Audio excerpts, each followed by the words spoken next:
Fransa'da Türkiye aramızdan Fransa'da Volkan abimiz var. Ona selam olsun. Ufak böyle bir gurbet türküsü şey yapalım. Volkan abimize armağanımız olsun. Öyle değil mi? İstiyorsun değil mi? Evet. Cemre cefa çektim gurbet ellerde,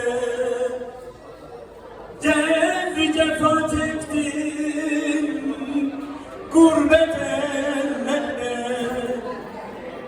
türkülerin yarını kaldı dillerde, gözlerimin yaşı akan sellerde, kuru çölde yanmaz bana mı düştü hep beraber.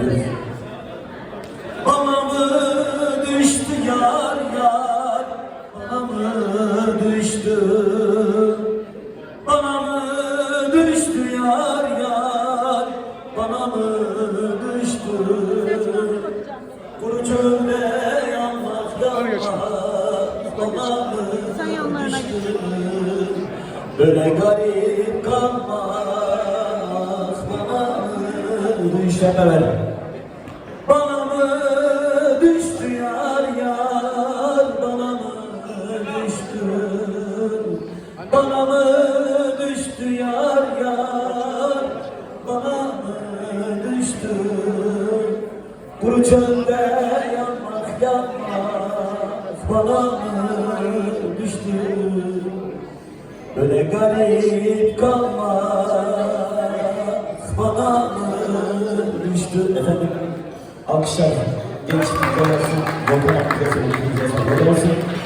Orkestra gitti, kurduğu. Evet. Bir dahaki programda görüşmek üzere inşallah diyoruz. Hepinize hayırlı geceler diyorum. Gençliklerinize bir ömür boyu tutar diyorum. Sadan kardeşime, Burcu'ya, evet, Selçuk abime, bu güzel aileye bir alkış gelir mi? Bu güzel aileye, çok teşekkür ederim.